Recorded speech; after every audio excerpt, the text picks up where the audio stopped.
I think I got it back up and running. I think I got it back up and running.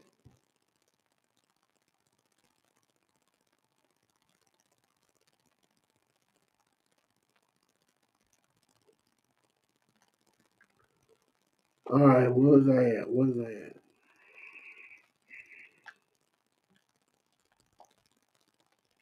It's our Numbers chapter 9, verse 2.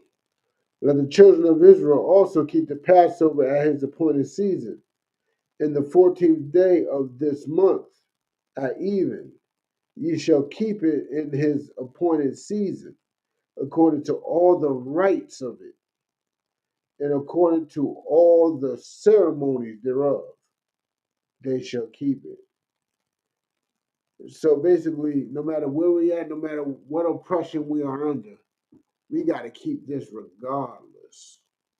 Regardless, we got to keep the Passover. We got to fight to keep it. Even if we got to keep it secretly, we got to keep it on the hush. No matter what, keep it. Even if it's just you and your household, keep it. Even if it's just you by yourself, keep it. Get some lamb, chop up some garlic and some horseradish, and you know what I'm saying, stuff up in there. Get some unleavened bread. You know what I'm saying? Do what you got to do, but keep the Passover regardless. You know what I'm saying? But let's get with it. And Moses spake unto the children of Israel that they should keep the Passover. And they kept the Passover on the 14th day of the first month at even in the wilderness of Sinai. So we were in the wilderness of Sinai and we were celebrating the Passover. We were celebrating what we just left out of. That's how serious it was. It wasn't like a historical wow, and we're gonna be like, yo, let's keep this because it's such a historical moment. No. We went through it and we said we were going to keep it as a holiday. It ain't like black people discovering Christmas. Like, ooh, everybody else keeping it. We should keep it too. No,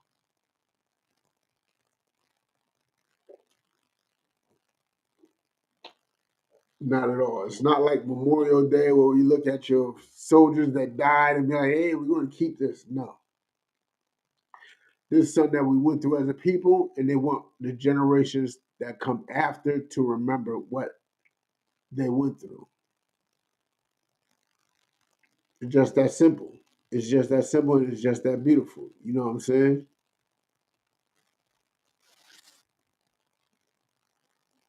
Yeah, we back on since the water for that. The water. I had a little bit of difficulties right there. But we back on. But let's continue. Let's continue. Verse 5, and they kept the Passover on the 14th day of the first month at the even in the wilderness of Sinai, according to all that the Lord commanded Moses. So so did the children of Israel.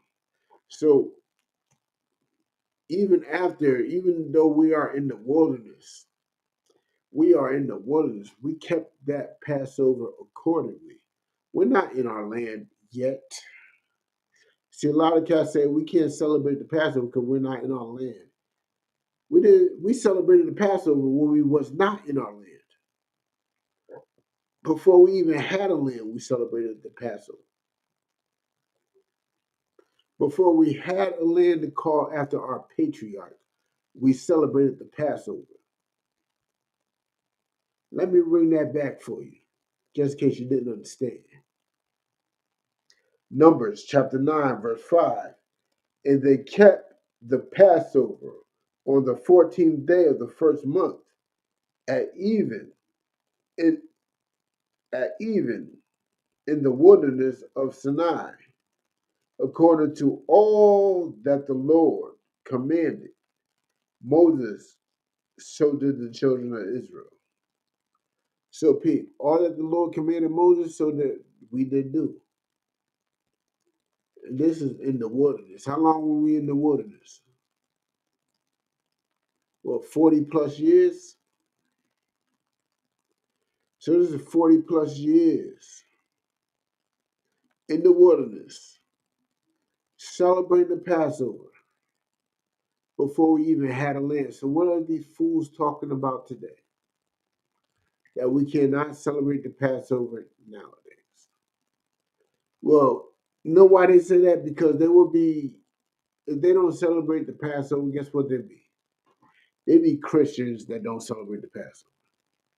They'd be Christians that identify as Israelites but don't celebrate the Passover. That's all they want. That's all they want. Shalom, Officer Zakia. Shalom, Yahweh Shem Yahweh Shabbat. What's popping with you? You know what I'm saying? Most High in Christ, on out of Allentown, Pennsylvania.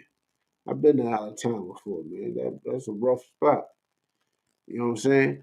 But that's what the Passover's about right there. It's about us doing what the Lord said, regardless of the condition that we're in. See, a lot of the Israelites that's not in the ISUPK believes we cannot celebrate the Passover outside of our kingdom. Besides the fact that the Lord saying we're supposed to keep this throughout all our generation, and not just that, no matter what condition we are in, we celebrated it 40, at least 40 years before. We were celebrating it at least 40 years before we even got into our league. So what are they talking about? What are they talking about? Let's continue. Let's continue. Verse 6. And there were certain men who were defiled by the dead body of a man, and they could not keep the Passover on that day. Like that's completely common. It's completely common. I'm wondering what y'all talking. I know y'all looking at me like, how is that common? Like a brother being defiled by a dead body, especially in today's time, is common, even by mistake. But even back then, we had morticians, we had pallbearers, whatever you want to call them. We had people who buried dead bodies and took care of dead bodies. And it's perfectly normal to be defiled by a dead body because there's laws on being unclean after touching a dead body. That don't mean you sinned. It means you're unclean. We don't know what infection you might have caught from touching that dead body. So we got to keep everybody else safe because you touched that body. We don't know what you might have caught. So we got to keep everybody safe. It's perfectly logical. It's a logical way of thinking, right? Let's continue. That they could not keep the Passover on that day. So these men, you know what I'm saying, they most likely did it on a professional way. You know what I'm saying? They're professional about it. They knew they wouldn't be able to catch to keep the Passover. You know what I'm saying? They knew they weren't clean for touching the dead body. They knew they weren't able to, you know what I'm saying, keep the Passover. Let's continue. And they came before Moses and before Aaron on that day. So they before Moses and Aaron, like, look, this is a make-up scenario. We don't know if this is the exact scenario. We're like, look, Moses, we buried certain brothers of ours, and we had to, you know, cleanse them according to the law. That means we had to touch their dead body. That means we're defiled. We're defiled for a blank amount of time, which I believe is 7 days. We're defiled for 7 days, and we're not able to reach the Passover. What shall we do? That's how they came. You know what I'm saying? So let's continue. And those men said unto them, we are defiled of the dead body of a man, wherefore we are kept back that we may not offer an offering of the Lord in his appointed season among the children of Israel. So it wasn't even that they were worried about making it to the Passover. They were worried about making the sacrifice. They were worried about offering the offering that was supposed to be offered. That's where their worry came. You know what I'm saying? Let's continue. Verse 8. And Moses said unto them, stand still, and I will hear what the Lord will command concerning you. So he's like, yo, give me a sec. Let me holler at the Lord. Let me get some wisdom on this. Let me get some counsel on this. And this is what's important. Us as Black, Hispanic, and Native don't understand the importance of counsel. No matter what your beef is, no matter how small you may think it is, no matter how big you may think it is, seek counsel. No matter how embarrassed you may be, seek counsel. You know what I'm saying? That's the only way you'll be able to get it right is by seeking counsel. You know what I'm saying? But let's continue. And Moses said unto them, verse 9. And the Lord spake unto Moses, saying, speak unto the children of Israel, saying, if any man of you or of your posterity shall be unclean by reason of a dead body, or be in a journey afar off, yet he shall keep the Passover of the Lord the 14th day of the second month. So if you missed the first Passover, you still got a chance. You still got a chance. You got to keep it on that 14th day of that second month. You got to keep it on the 14th day of the second month, which the ISUPK does allow. The ISUPK does set up. It's not as grand as the first one, but there will be provisions if you miss the first one. There will be provisions for you to get it together. You know what I'm saying? Let's continue.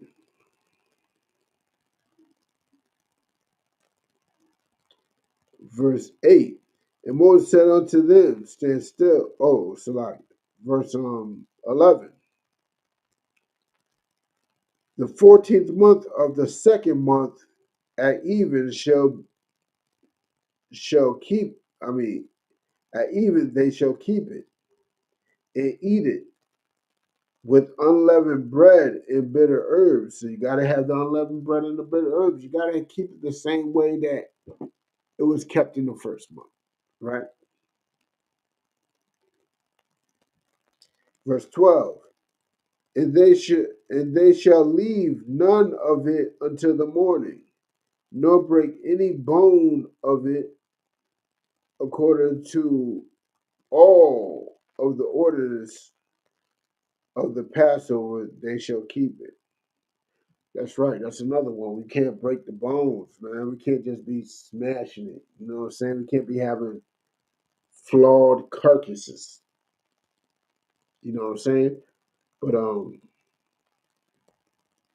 let's continue. Verse 13.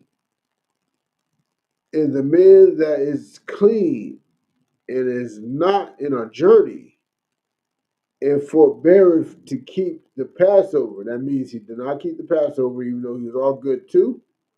Even the same soul shall be cut off from among his people, because he brought not the offering of the Lord in the appointed season. That man shall bear his sin. So yo, if you're not able to pay that Passover fee for whatever selfish reason you got, if you're not able to sacrifice that lamb, get that lamb there, whatever reason it may be, you are cut off.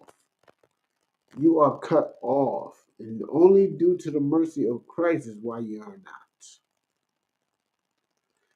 That's the only reason why you're not. How many years did you go through life without celebrating the Passover?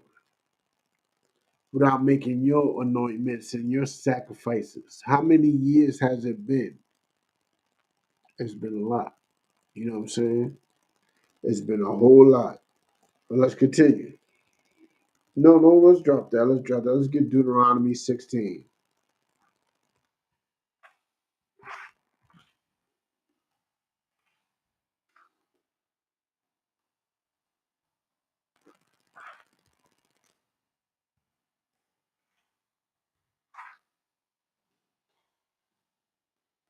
Let's start with 1.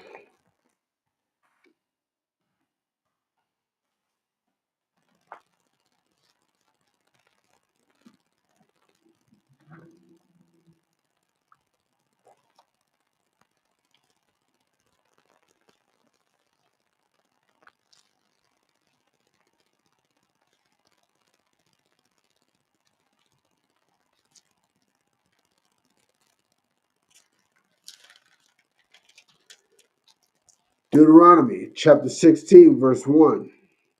Observe the month of Abib and keep the Passover unto the Lord thy God. So the first month is called Abib.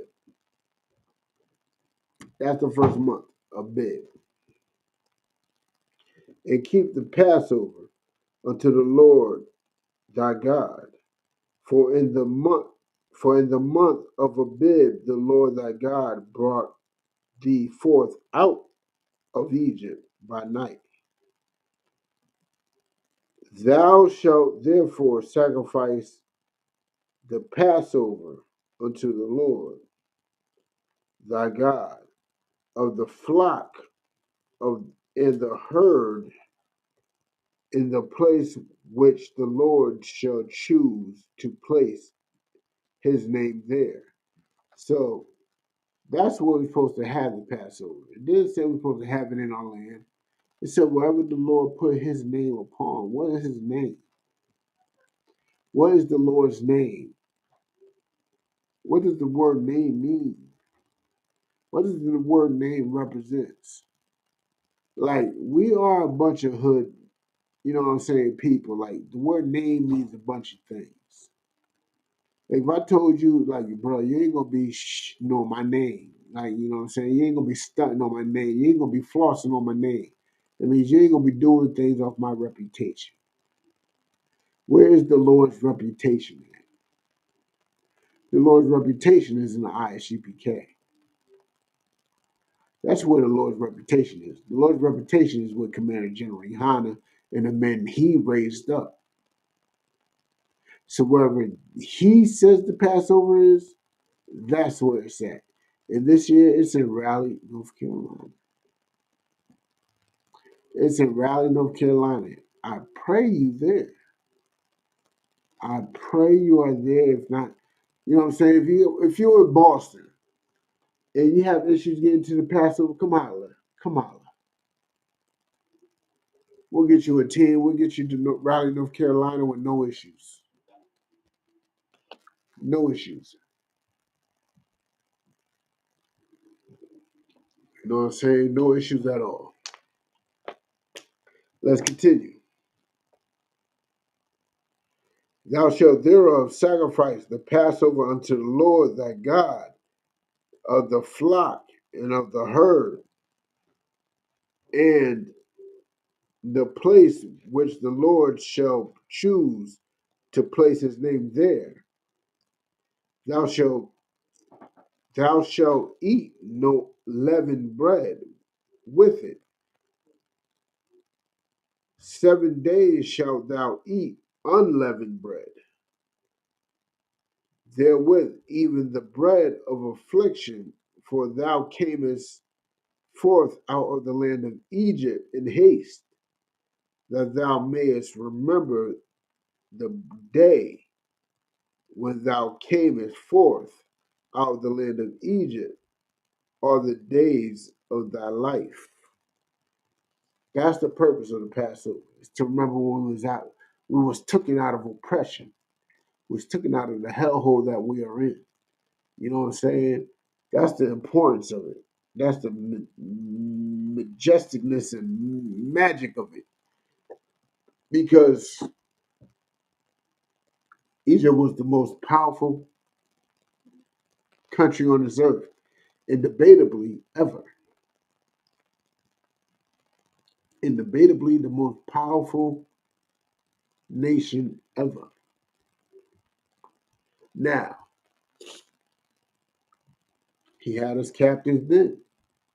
Now we're in another country that's the most powerful country on earth. Think he won't free us from here? Think he won't free us from this hole? Think he won't free us from this hole that we're in? He will and he can, and most likely so. Most likely we can tell our enemies that this is going to happen. You know what I'm saying? But let's continue. Hold on, where am I at? Where am I at? Verse 4. And there shall be no leavened bread. Hold on. There shall be no leavened bread seen. Oh, slightly. I passed that. But hold on. Let me continue. There shall be no unleavened bread seen with thee in all thy coasts 7 days. Neither shall there anything of the flesh which thou sacrifice the first day of at even remain all night until the morning. So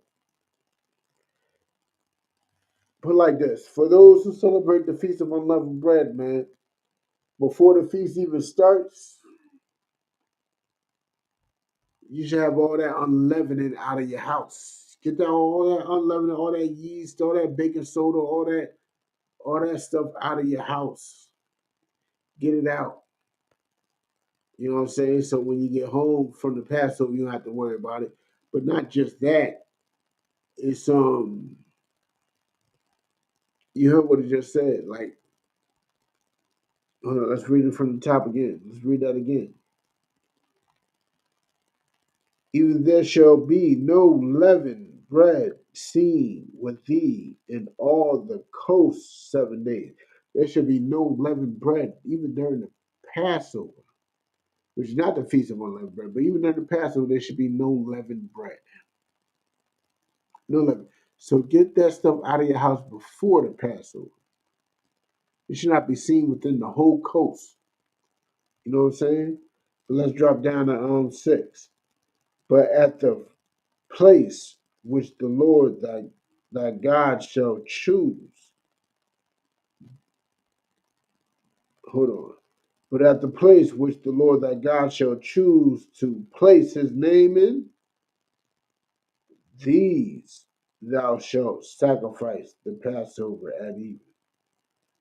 At the gaining day. I mean, that's a gaining. At the going down of the sun at the seasons that thou comest forth out of Egypt. So I hear what it's saying. We should not have no issues with celebrating this holiday. I don't understand why anybody has an issue with celebrating the Passover. When the Passover is completely built for us to get along, get together, you know what I'm saying? Remember the good old times where we actually had each other, we actually loved each other. You know what I'm saying? That's the whole point of it. But there's gonna be some that hate. There's gonna be some that turn something big into something small, into something small into something big. That's the problem. But let me tell you something, the Passover is going down April 1st in Raleigh, North Carolina. It's going down, it's gonna be a beautiful thing. You know what I'm saying? We're gonna be taking over the city of Raleigh, North Carolina, even while major rappers are having concerts. Having no, my bad, not a concert. It's Dreamville. That's a festival. Dreamville is a festival. And we're going to be taking over the city during Dreamville's festival, and we're going to take it over successfully. Successfully. And with that, I say, Yahweh Shimmy, Yahweh Shabbat, Brothers, Yahweh Shema, Shimmy, Yahweh Shabbat, sisters. Shalom.